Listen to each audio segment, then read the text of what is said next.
A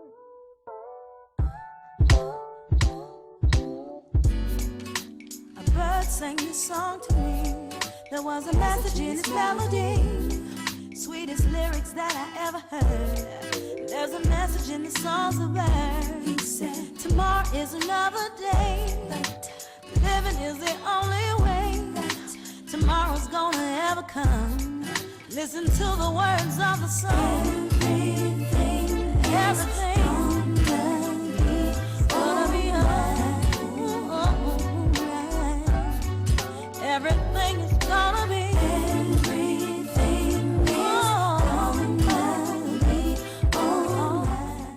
Welcome to A Sip of Inspiration. I'm Stephanie Wilson-Coleman. I am your host for today's show. We're going to talk about something that is near and dear to my heart, and that is the African American struggle for equality. Now, as always, I give you some tips that you can use right away to start to change your life, but it's you that's going to have to take the tips to change your life. I've already taken them to change mine. Today is important because I wanted us to focus on wealth. So we have my favorite guest, the Einstein of Finance, Eric January, and I want us to focus on health. So we have Dr. Ron Wyatt. As we know, without health, there's no way you're ever going to have the energy to even pursue wealth. So the two go hand in hand. And we're going to talk about the disparities because we understand that the system is set up to operate against you. But if you know what the odds are, then you know how to overcome the obstacles. So I'll be right back with my guest in just a few minutes. I grew up in the housing projects of Cleveland.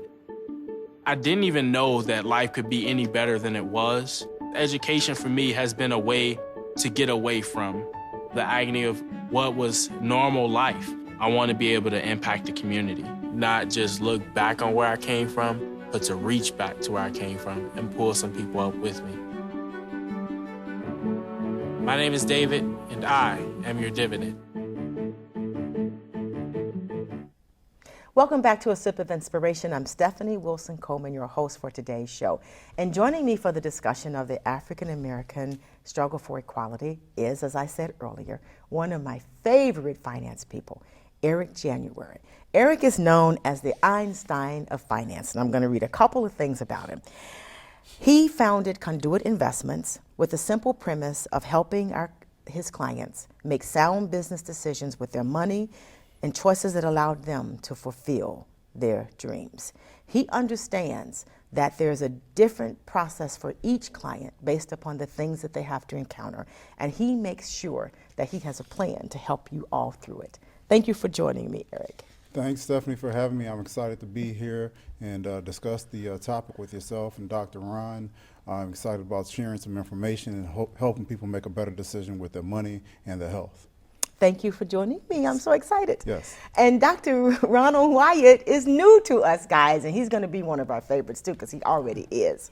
So he is currently the Chief Quality Officer at Cook County Health, which is the largest public health system in the U.S. That's got to be exciting.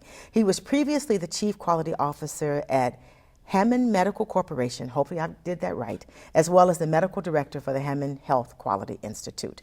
He was actually a practicing physician, he said earlier, for 25 years. And health disparities is what he does as his love and his avocation in his free time. So if he can find free time to do what he loves, I know everyone else out there can find it too. And so he's going to help us with our discussion on medical disparities. Thank you for joining me today. Thank you. It's an honor to be here. So, as you all know, when we have these exciting topics, it's usually because something has just gotten my attention and it's kind of pissed me off. So here we are today, and I keep reading things like there's an article by one of the insurance companies, Cigna, of all people.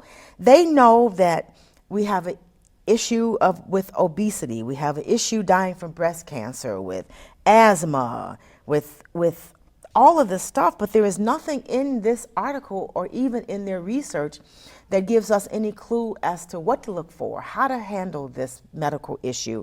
And they seem to wait until the diagnosis as opposed to giving you any preventative care. And then we all know that if you need multiple doctor's visits, they don't even want to pay for them. So we were joking earlier, for those of you at home, I have a girlfriend that's going through some health challenges. And I jokingly said to her, you know what, this is a simple problem, but they are like blowing this all out of proportion. And you need to get the white girl treatment. So she did ask a doctor. She said, I really didn't think it existed, but I asked the doctor, I need the white girl treatment. And he stuttered, and she said, you mean there is a white girl treatment? And he said yes. And all of a sudden, her care for her heart problems she was having dealt with things like not only just some medicines, but some medicines that she had never been prescribed, as well as some diet, nutrition, and exercise programs. All of a sudden, she got a complete program as to how to handle this problem, when before she was just sent home with medication after medication after medication, and nothing was helping. So how does that happen to us? And are you finding that it's happening more to African Americans? Is that a myth? What are we dealing with here? Right, so not a myth, and I'll just start there. Okay. And I think we have to know history to understand where we are. So back in the late 1800s, and many people know the name W.B. Du Bois. Mm-hmm. He wrote a scientific article that's called the Philadelphia Negro. And in that scientific article, he laid out the evidence of the difference in healthcare between black people and white people. And one passage in there says something that really defines where we are. He said when you look at black people versus white people in health, he calls it a strange indifference. So when you say the white girl treatment mm-hmm. versus your friend's treatment, there's a strange indifference. So we began to ask the question, why is that difference there? And that difference, we have to say, is both structural, is interpersonal, and it's institutional, and it's targeted against non-white people. So what happens then is what we describe and what I work with is this disparity that we describe as an inequity that is even worse than inequality, and we call it implicit unconscious bias. So without knowing it, to your point, that physician, without knowing it until it was pointed out to him, was treating your friend differently. Mm-hmm. So that's what we call implicit bias. That plays out in illness, it plays out in harm, it plays out in death. Oh, wow. I would like to say it also plays out in money. Because people are treated differently than African Americans in terms of getting mortgages, buying houses in certain areas. So I think it's systematic all the way across the board. I mean, when you look at it, right? Yeah. Okay, especially and some money we know about, like we're all too aware of the percentages of the wage earning gap. Mm-hmm. So we know that for every dollar, African Americans are doing somewhere between 61, 70%. Mm-hmm.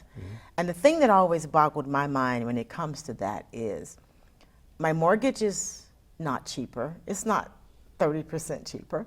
Mm-hmm. When I buy a car, it's not cheaper. The grocery store isn't cheaper. The medical care isn't cheaper. Mm-hmm.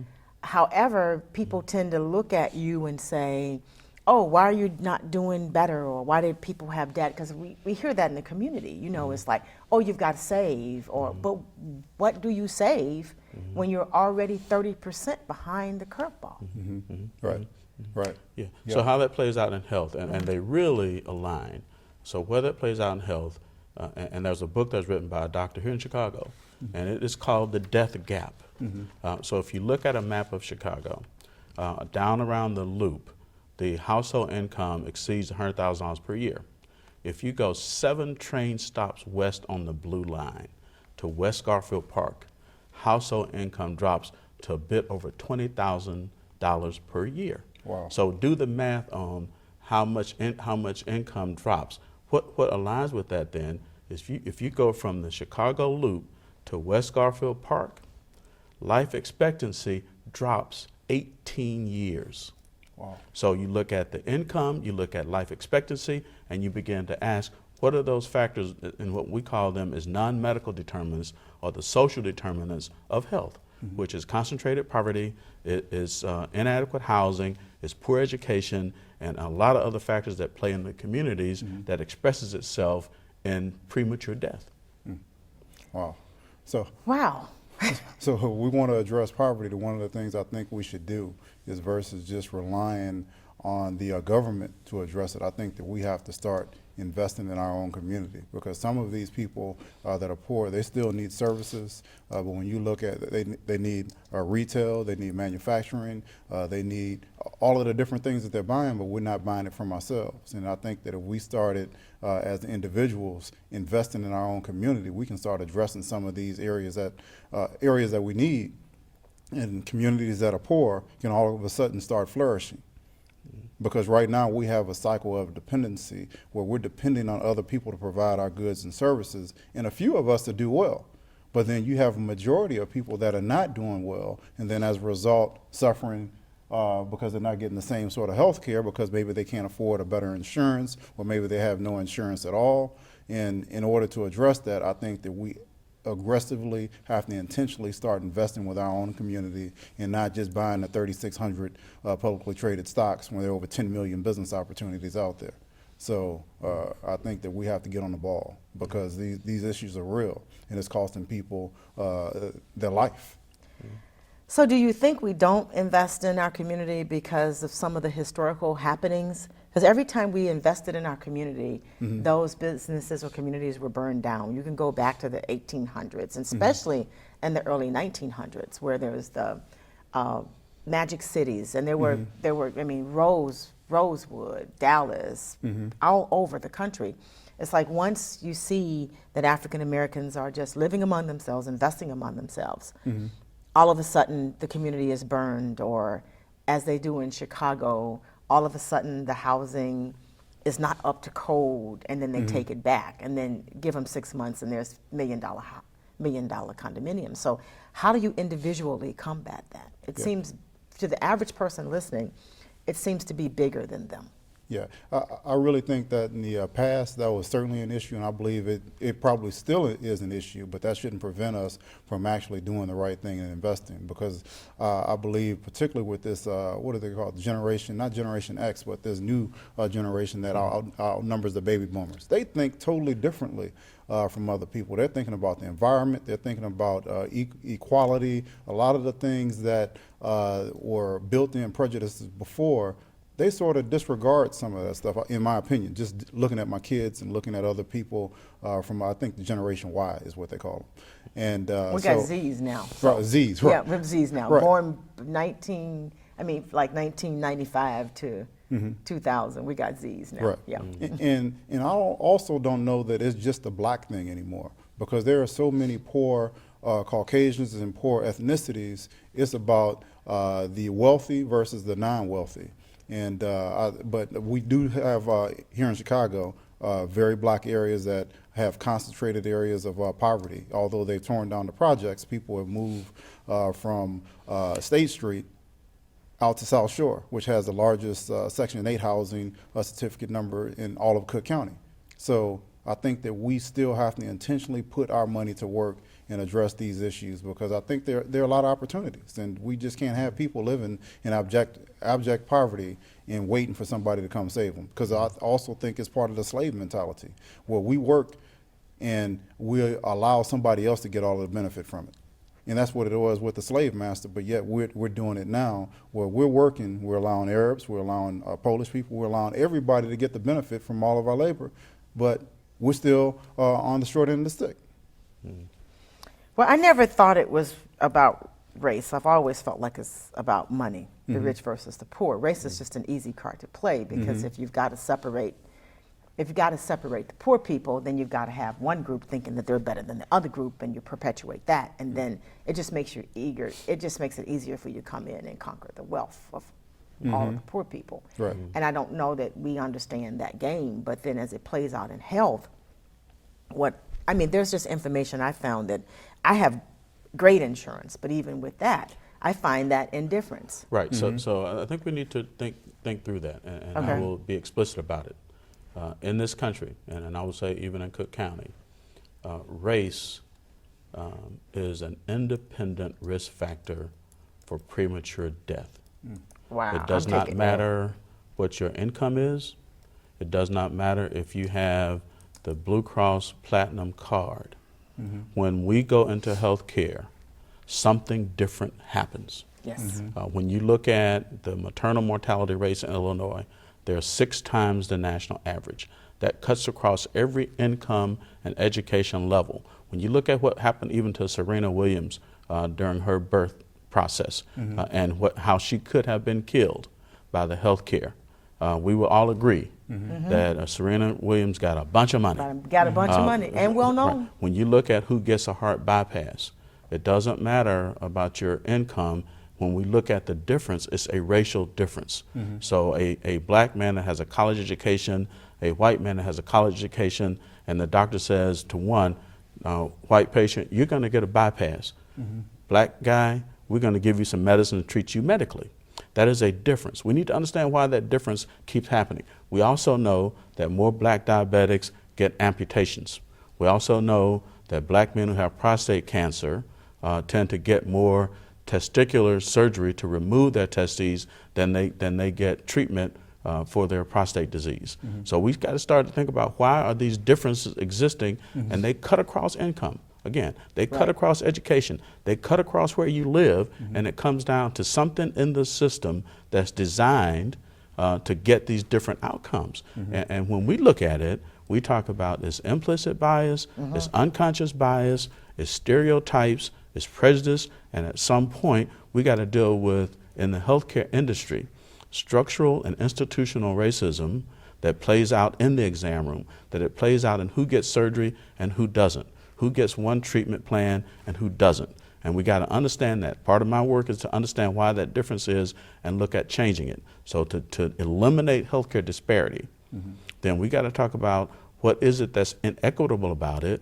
and start to fix those things inside institutions. That includes cities and counties and communities and neighborhoods, because that is where health originates. So as my granddad in Alabama would say, if you don't have your health, you got nothing.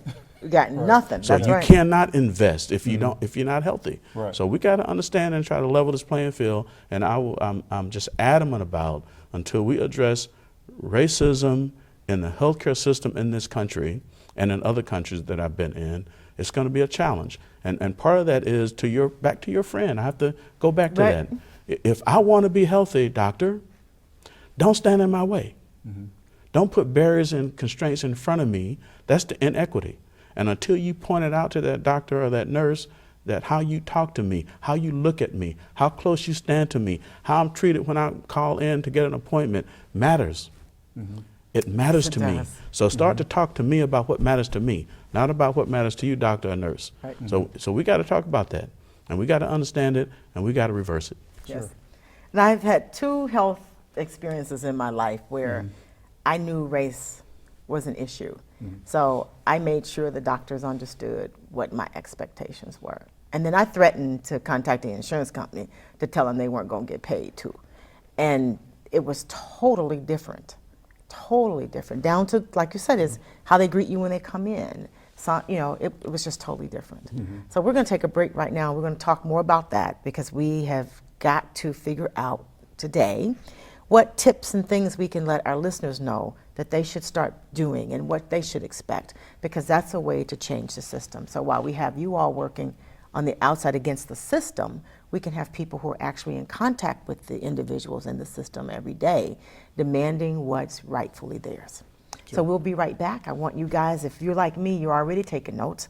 And I tell you, this is a show where we all take notes. So go ahead and figure out where you can buy or get a copy of anything that's going to help you navigate through health disparities and financial disparities. Because if you don't have your health, as Dr. Wyatt says, you ain't got nothing.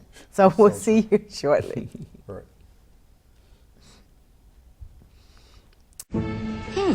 Maybe you can make retirement happen. After all, you made home ownership happen. Homeschooling yourself on loans, beefing up your credit score. So I'm pre-approved. You were like, yes! Sorry. Color coding listings, ticking boxes, and flushing every toilet in a 20-mile radius. Home sweet home. You aced house hunting. Now get the tips you need to get on track at aceyourretirement.org. Welcome back to A Sip of Inspiration. I'm Stephanie Wilson-Coleman, your host for today's show, which is the African American struggle for equality in the fields of medicine and finance. So we're back to that conversation that stayed on my mind. So what should people demand, I guess? Because if you don't demand it, you don't get it. And you have to demand it. And we're not accustomed, most African Americans aren't accustomed to demanding things. We kind of, especially when it comes to doctors in white coats, because we got this white coat syndrome, and especially in dealing with people with our finances, we sort of believe what they say.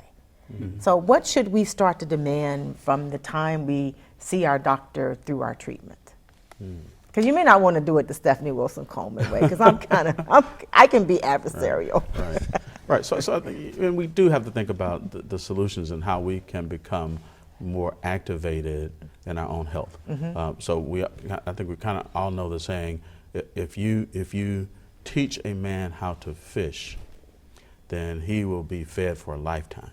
So I would say we need to demand to be taught how to provide our own self-help, our own health. Part of that also is to say, when you encounter a healthcare system, you can say, don't make me wait. Don't waste my time. Don't hurt me. Listen to me. Ask me what matters to me. Apologize to me. Be present with me. And I'm going to give you their permission to come into my house. And there's a saying from writer Chinua Achebe who says, you can't come into my house through your gate. It's my gate. And if I want you in my house, I'm going to greet you and say, come in. And we're going to sit and we're going to talk. I'm going to tell you that I want to be healthy and how you can partner with me so that I can achieve the highest level of health I can. All right. I remember when I had a basal skull fracture a long time ago, and the doctor would come in and say, oh, we need to call your next of kin, this doesn't look well. And I remember saying to him, your job is to come through that door telling me I'm getting better and better and better. You don't do that, you won't get paid, period, end of story, right? And I actually got better, but the healthcare changed too, you know? And the tests that they were giving now were different, you know, the higher end test, and I actually got better. And at the end of the treatment, he says, I don't know how you healed from this. I said, well, you know, you gave me better care. I learned what to do for myself. I did it, and I'm here now, no problems.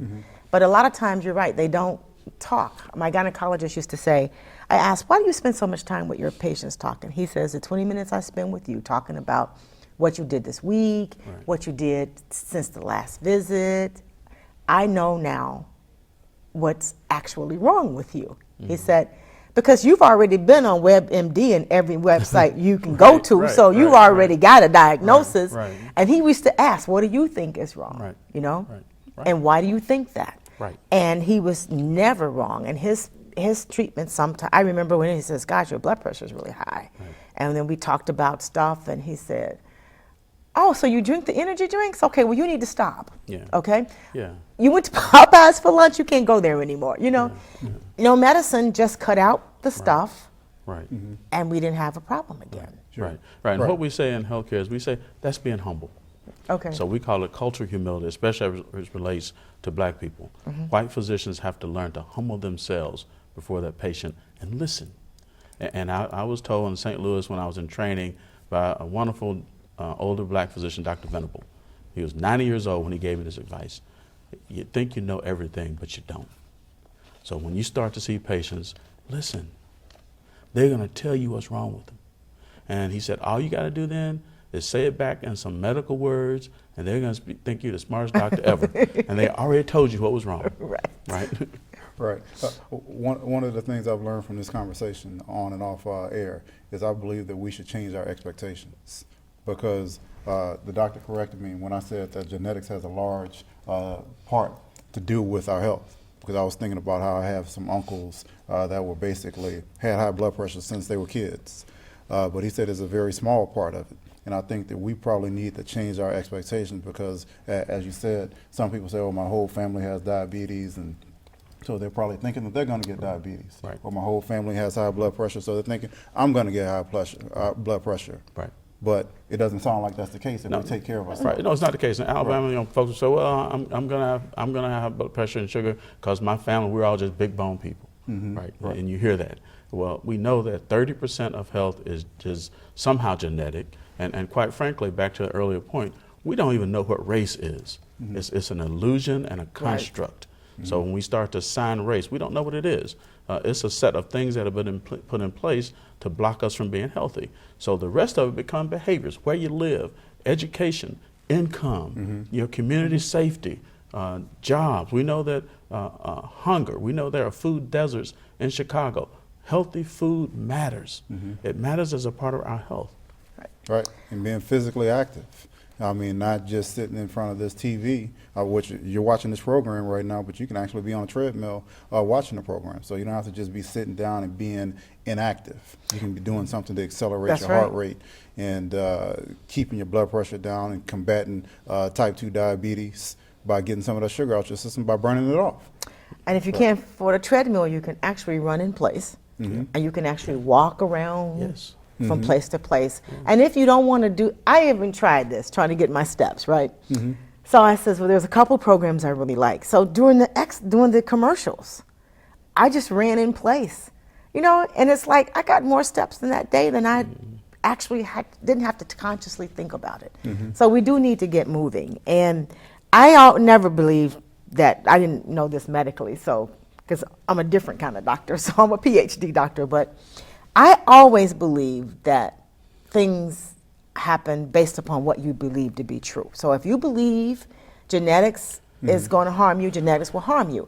But if you don't believe it, it won't do it, because I always thought that the body was more complicated than genetics. You know, I don't know why, but I just always thought there's more going on, because if some families with diabetes, if there's one or two people in some families who don't have diabetes when everyone else does, then that means that can't be 100% true. So I think it is what we eat and lack of exercises. And I read a study doctor did on a TED Talk. Actually, I heard him. He talked about community and environment.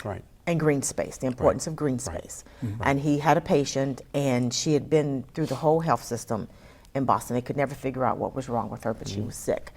And he spent about 30 minutes in the process. She was a new patient, and he said in 30 minutes, he asked her, he says, can I do a home visit? And he did a home visit. And he noticed that there was no green space within blocks of where she lived. There was a lot of congestion, a lot of trains and buses, and a lot of noise. And he said that was what was causing her problems, lack of green space. And he then joined a committee to try to put more parks and green spaces in every neighborhood. Because he said you'd be surprised how just not having a park. So where do we see parks and flowers on the south side? So we call it the lived environment. So having green spaces and parks, even looking at are the sidewalks level. So if you're an older person, you want to walk, and if the sidewalks aren't level, then that increases your risk for falling and getting hurt. So we have to look at that lived environment. And another point we have to look at as citizens in this community is when you look at a healthcare system, who are they contracting with? Are they contracting with small black companies? Are they contracting for services for African American and other women as a part of their business? So that's a part of health, when you can get that kind of business from a system. So we got to look at all those things. Who's being employed? What's the lived environment? What's the transportation? Is it reliable? We have to look at all those things as a part of health, not health care. So we call that's the upstream things that we need to consider that contribute to bad health on the downstream side. And to that point, I was thinking as we were mentioning, maybe we need to introduce some competition to the system, because what national black health insurance company do we have? I mean, maybe we need to start one and start employing more African Americans specifically. And when they're faced with the consequence of possibly losing some of their best doctors and losing some of their best patients, their habits will start changing because they're afraid of what their bottom line is now going to be. They're taking us for granted. And maybe that's something we should consider. Yeah, and we are one of the few groups that will do everything the doctor says, every single thing the doctor says, do without question. We don't seem to ask questions during the process. They're talking to us, we listen. I remember when this doctor used to be my primary physician. She said, well, it's the blood pressure thing. Well, we're going to have to give you this. I said, no, we're not going to give me that. According to Dr. Talithia Williams, I need to ask you the science behind this. So I asked her the science behind it, right? She didn't know. I said, so you're prescribing me something that you don't know how it's going to work on people like me. Right. And she looked at me, and then she said, well, we'll give you a diuretic. So somehow I said, of course you hear your mother's voice, diuretic. Okay, I took the diuretic one day. By the second day, I couldn't breathe. I stopped. So I went back, and she said, why aren't you taking it? I says, I walk up and down my steps in my house every day without a problem. Second day on this med, I could not walk up a step. Well, you didn't call me. I didn't need your permission to tell me not to take that when I couldn't breathe. Right. What were you going to do? Give me another med to help me breathe? Right. I says, no, I don't have but 2 kidneys. I'm trying to keep them. Right. Right. So that is self-management. Right. And Okay. that's a part of just being an activated patient. And that's a step beyond. And quite frankly, there are a lot of physicians that aren't prepared for that. And unfortunately, a lot of my white colleagues are not prepared for that. They're accustomed to this paternalistic approach to medicine and healthcare management that they were trained to do. So they're trained to tell you what to do. And when you start to ask questions, then many of them will push back. I have a good friend who is a PhD, and she asked questions, and the physician said this, where'd you get your medical degree? And actually removed her from his practice for simply asking questions. And I encourage my patients to ask questions. They come in and I say, what medicine are you taking? And they would say in Alabama, well, you're the doctor, right? And I never accepted that. I said, no, we're going to sit down, we're going to go through these medicines and talk about why you're taking them, if you need them, how they make you feel. We have to partner on this. It can't be this paternalistic kind of healthcare delivery that many of us as black people have been accustomed to. And we got to move beyond that. We have to be active about it. And we have to seek out navigation and new technologies and resources that we aren't being offered. And we have to have communities that are going to help us do that. Right. Right. So what questions should a patient be prepared to ask when they see their doctors? Because sometimes people just don't know what to ask. Yeah. You know, they're not good with like, okay, what's the science? Right. And then when she asked, why do you need to know? I said, last time I checked, this was my body, and we got this relationship a little screwed up, I think, doctor. I work every day to pay the insurance company, and the insurance company pays you. So I pay you. Right. That's right. Yeah. That's right. That healthcare provider is there to serve you, To me. not the other way around. Right, not the other way around. So as you prepare for a visit, learn as much as you can about what you will be facing for a person your age and gender.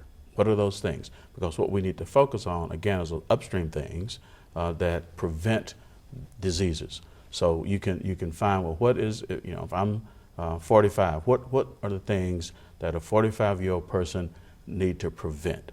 Immunizations, exercise, if I smoke, all those things that I need to know for 45. What's my cholesterol? What is my blood sugar? Those things that can contribute to heart disease and stroke, and the things that we know are the top killers of black folks. So lung cancer, breast cancer, colon cancer, prostate cancer, those are things we need to know about. So prepare to ask those questions, doctor, and what are the things that evidence says are best for me, Right. not best for you, right? Right. So That's right. prepare for it.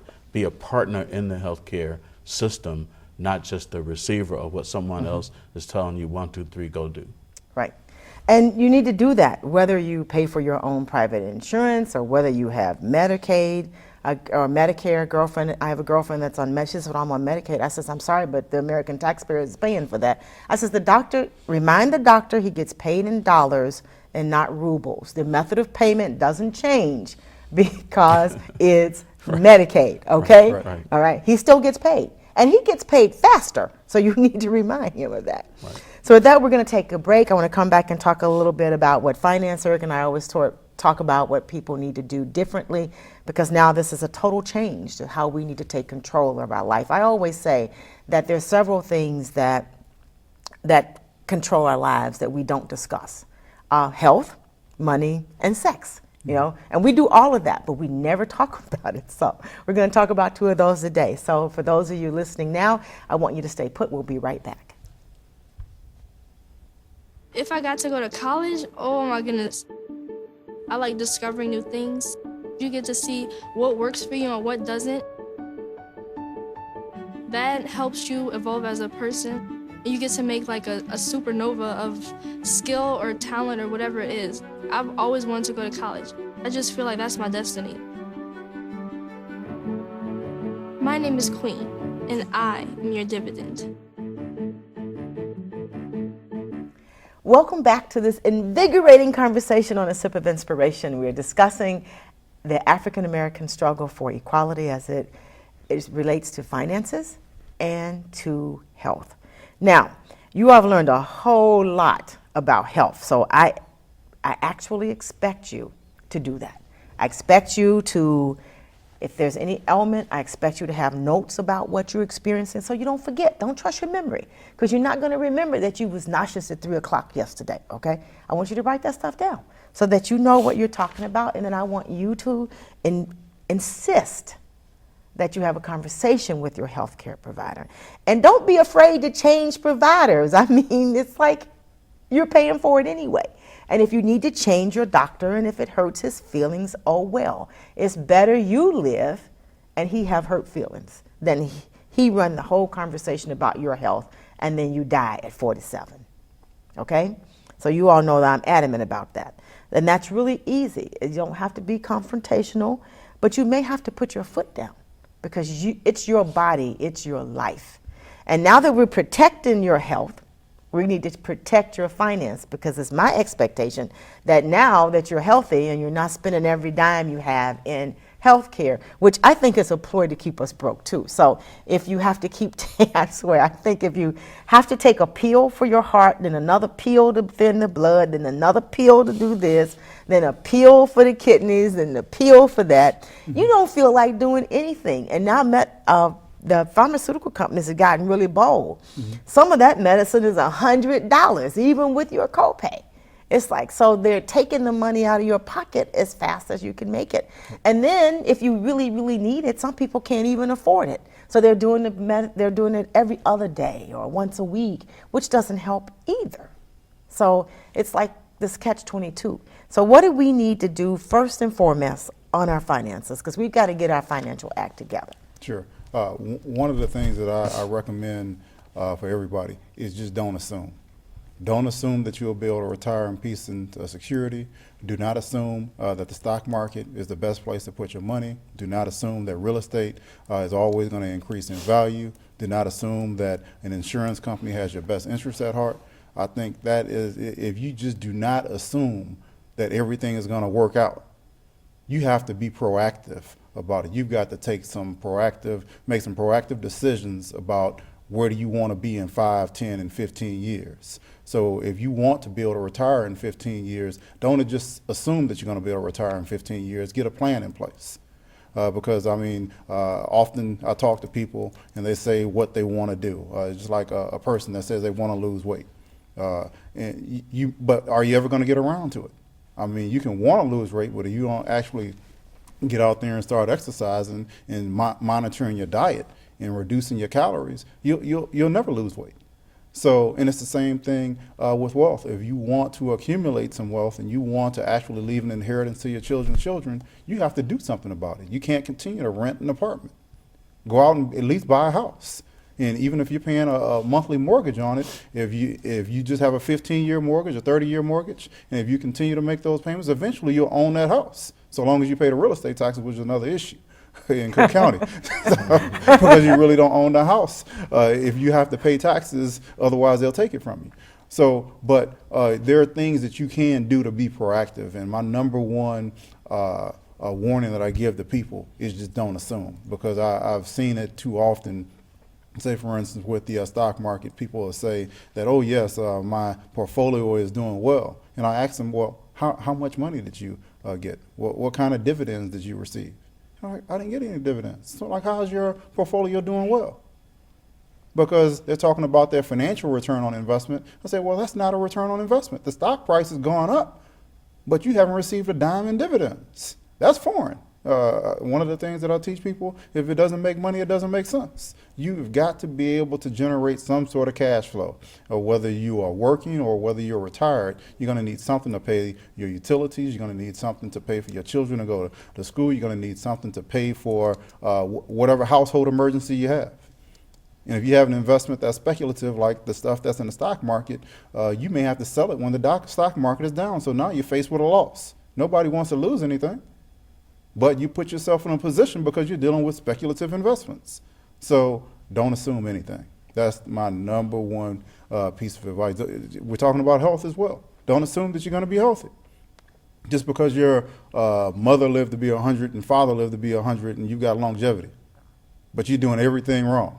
You're out smoking cigarettes, you're not exercising, you're doing everything that they didn't do to live long, but you just think you're going to assume that you're going to live to be 100. It doesn't happen like that. No, I agree. Right. I know with everything, I always say you have to plan. I was thinking about this the other day. I had a friend that's been saying for a year they needed $800 to do something, right? And I said, so if you put aside a certain amount of money, and this was a ridiculously small amount of money, toward that, in a year you would be able to do that. I said, so why don't you just break it down in small chunks so you can do it? Because nothing is overnight. And I think that television in our society makes us think that it's overnight. So, you know, you couldn't possibly, you're going to win the lottery, so why would you save? Because that's what we believe, you know. When if we took those $5 a week that we play there and saved it, we would gather some money so that we would be able to buy a house or, and as you always say, even watch the cars you buy, you know? Right. Yeah, and speaking on that lottery thing, lottery ticket sales are highest in the poorest communities because they just think that they're going to hit their numbers and they're going to be able to retire. But one of the things that often happens too, even if you do hit your numbers, I've actually had a client that won the lottery. She was sitting there watching the TV, and she was going down the numbers, and she just started yelling, I won a lottery, I won a lottery. Well, this girl, when she called, she wanted to have some good advice so that she just wouldn't blow the money. But she won $1 million, but then she took the lump sum distribution, and after the lump sum, that $1 million became about $600,000 because of all of the taxes that she had to pay. But she made some strategic decisions. She bought a house, paid cash for it, set up a fund for her son to go to college, and then started investing the money, and she's still working. But most of the people that win the lottery, because they haven't been educated about how to handle money, they're broke within 5 to 10 years. 10 years is a long time, within 5 years, because they're giving money to family members, and then they're making bad investment decisions. Well, if they giving money away, they're not listening to me at all, because I don't believe both people should be broke. I don't think I should be broke and you should be broke too, because it's never. If you watch the show, you know I believe that your financial problems are rarely about money. Yeah, it's about planning, usually lack of planning. It's about not understanding how money works. Because if you win $1 million, trust me, if you got 20 more years to live, you cannot live out of $1 million. You have no idea how much money you need to live. And $1 million, as Eric says, is about $600,000, and that will not take you for the rest of your life. So, and if you're giving people money, you need to read The Richest Man on Babylon so you can understand why you don't need to give people money. We had, my husband and I have a friend. When his family, they were very poor, now they're very wealthy, and when his family would ask for money, he would ask them, how much do you have on your problem? This is key, okay? And if they said $25, $30, he says, that's how much I have on your problem. Because your problem shouldn't be more important to me than my problem. So that's key. And the financial advice, they say that all the time, but how many people really seek financial advice when they win the lottery? Right. And I always say, if you win a certain amount of money, don't change your lifestyle for 1 year, because you'll make some stupid decisions. The shoes and dresses will look really good, and you may not be able to control that inner ego in there telling you to spend that money. So just get some advice and put it away and do what you've been doing for a year until you get accustomed to having the money. Right. There are a lot of things you can do, and I think the key that you mentioned, you got to have a plan. Without a plan, it's a failure to plan. I mean, you just failure waiting to happen if you don't plan. So you got to have a plan, and then also you got to have some not only good advice. One of the things I like to distinguish, people if they go to, say, for instance, one of the largest wealth managers, and the wealth manager may say that he's objective and he's a fee-only financial planner. But often, one of the things I like to point out is that, yes, he may say that he's a fee-only financial planner, but if the only thing that he's recommending that you buy are securities and stocks, he's not an independent financial planner, because there's so many other investments out there. Your investment advisor or a financial planner or a CPA or consultant, they shouldn't be limited in what they can recommend to you based on what they can make money off of or what their firm generates income off of. And you should be able to get advice to buy a franchise, buy real estate, whatever is going to put you in the right position. So you really have to consider the advice that you're getting, and just don't assume that just because somebody is registered with the SEC and has more licenses than you can think of, that they are qualified to do what you need. Here again, you have to participate in your health and your wealth. Right. You have to participate. Yes. And the plan goes both ways. I was just thinking, so when I started exercising, I remember my son was working out with me, and he's the devil trainer, but that's another show. And I couldn't figure out, like, he would say, have you planned your meals for the week? That was a foreign concept for me, you know? Mm-hmm. It's like, oh, what do I want to eat today? He says, no, you need to know what you're going to eat, and you need to know in advance what you're going to eat. Because if you don't know, you'll be tempted to eat anything. Mm-hmm. You'll get hungry, you won't have a plan, and that's how you stop at Popeyes, right, or at the 600-calorie coffee place. Right. Because you don't have a plan. Right. So you have to have a plan. Right. Mm-hmm. And I thought, now this is sounding like work all to itself. But I started at least looking at the sodium counts, and I discovered that those counts on those packages are way wrong. Mm-hmm. They are just wrong, right? Mm-hmm. Mm-hmm. But anyway, it's a guide. So if you know it's high in sodium or high in sugar, I'm not saying you have to pass on it, but maybe eat a fourth of it. Mm-hmm. You can still, and I started planning, you know? No, so you don't have to give it up, but don't eat the whole cake or the whole pizza. Right. Eat a salad and maybe 2 slices of the pizza, you know? Right. And drink water. So as long as you're planning, you find that there's not that emptiness inside of you that makes you think that, oh, I'm denying myself. So I'm denying myself. And if you're planning with your money and how you're going to spend it and your time, you are improving your health too. Right. Mm-hmm. No. Right. Really good advice. Yeah. So what are some of the big mistakes we make? What are some red flags on our health care that we need to just stop doing? You know, there's some things, and my mother used to say, when somebody does that to you, that's got a red flag all over it. You need to stop talking to those people. What are some of those things that we do? So you've already given a lot of good advice. And to my colleague, I would say substitute health and health care where he used financial. It's the same kind of advice. So be active in your own health. Understand what is healthy for you.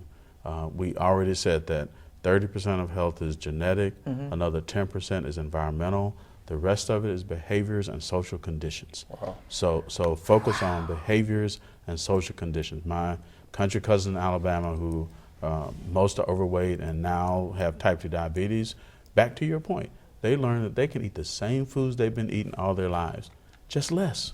Right. Right? So cut the portions down, and their blood sugars came under control. Be active, walk, exercise. And I'll say this one, now people call it mindfulness, but growing up, what I said is just pray. Have a prayer life, meditation, or mind, whatever we call it, but have something like that in your life. That's part of wellness. We know that participating in your community, having friends, and then when you go into the healthcare, as my granddad in Alabama would say, we all got sick days coming. So how do we get ready for them?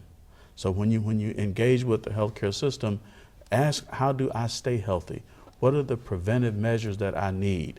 When do I need a mammogram? When should I get my colonoscopy? When should my cholesterol be checked and my blood sugar? Tell me about my weight and what risk I'm at because of my weight.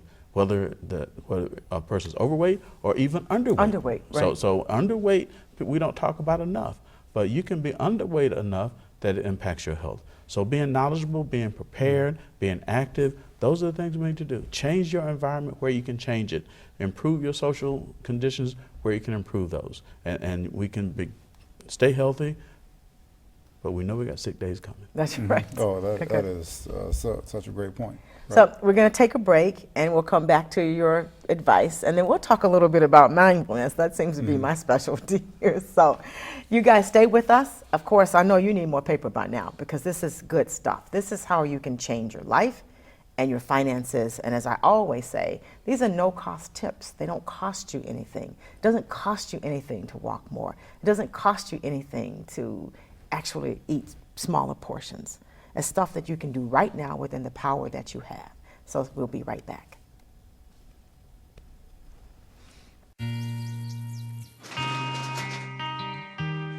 I've got a job to do today. I've got a job to do today.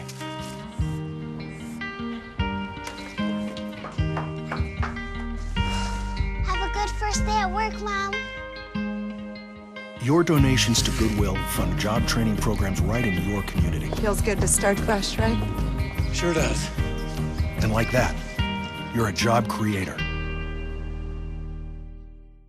Welcome back to A Sip of Inspiration. This is the African American struggle for equality. We've given you great health tips and financial tips, and Dr. Wyatt has wrapped up right before the break with some key things that we need to remember in order to take control of our own health. Remember, 70% of it is based upon your behavior. So eat less, get moving more, do some mindfulness. As you all know, I believe in meditation. I believe in meditation and prayer like it was a job, okay? As a matter of fact, I think you should set aside some time to plan to do that because it's not something that you can just find time to do during the day. So it's best if you start your morning out with it. So we're going to go to Eric now. So for financial tips.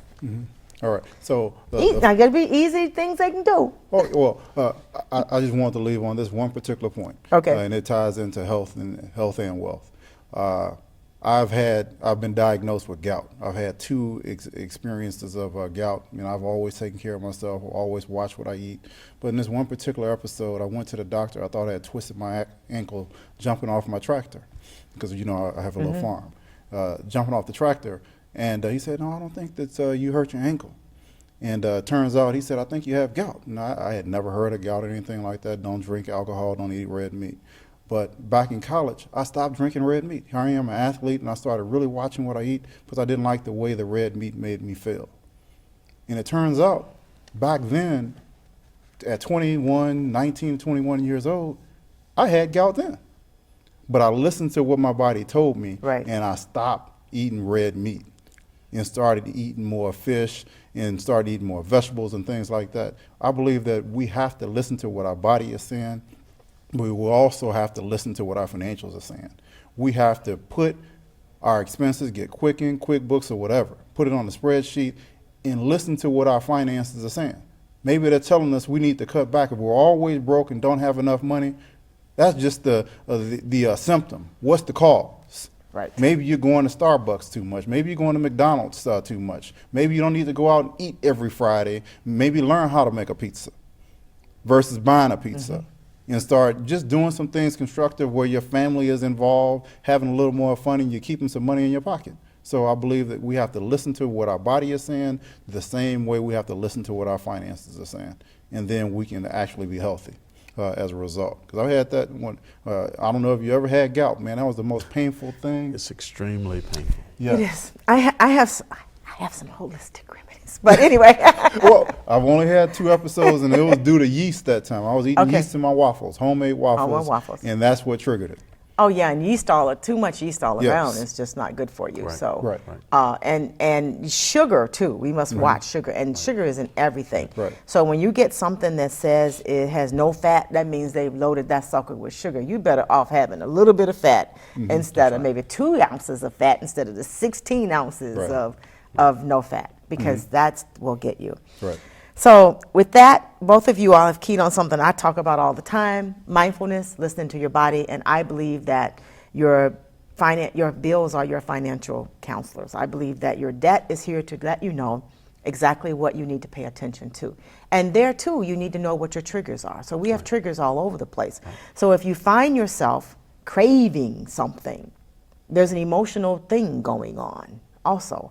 Because generally when the body is satisfied, the body isn't going to crave anything when you've given it the right foods. Same thing financially is if you're in the store using a credit card that you couldn't pay off last month, you don't need to be in the store using that credit card. As a matter of fact, if you can't pay those credit cards off at the end of the month, every single month, you don't have any money. And y'all know my rules on that. They're rules, right? You get money, 10% goes to some charity or tithing, something bigger than you, okay? Because you need to align yourself with some higher power or some charitable work that's being done that's for the good of just all of our lives. Then 10% into a retirement fund that you're just never going to touch until you retire. And you figure out how you're going to structure those. You work with a financial planner on that. But you need to be able to give 10% of that. Another 10% you save for household things like washers and dryers or maybe buying a car. And the 70% is what you're supposed to use with your bills. But credit card debt is bad. Yes. Okay, it's just bad. So if you don't have any credit card debt, don't start. If you do, get a plan to pay it off, and there are a lot of plans online and on some of my previous shows that'll help you pay your debt off between 3 and 7 years. It can be done.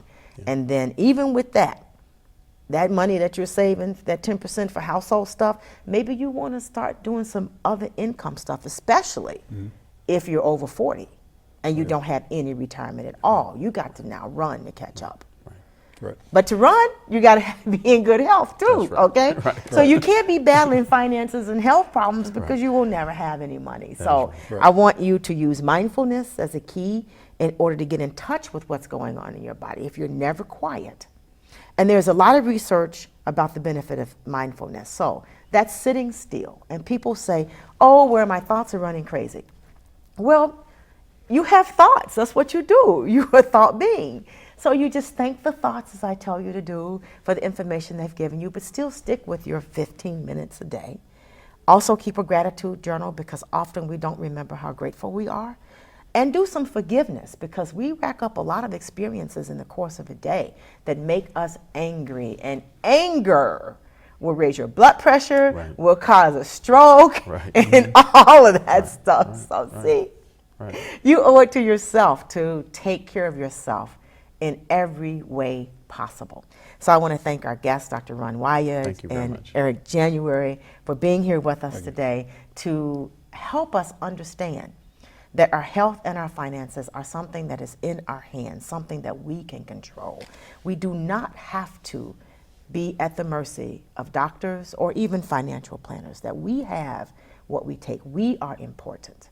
And we can control that. So in the meantime, as I always say, I want you to find a heel worth dying for and take it.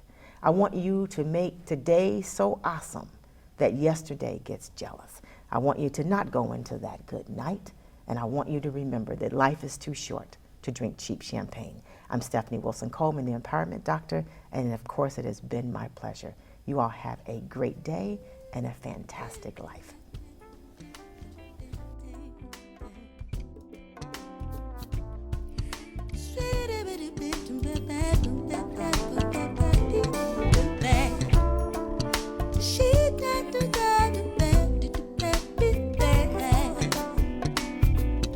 But life's too short to drink cheap champagne, so I decided to buy me a better brand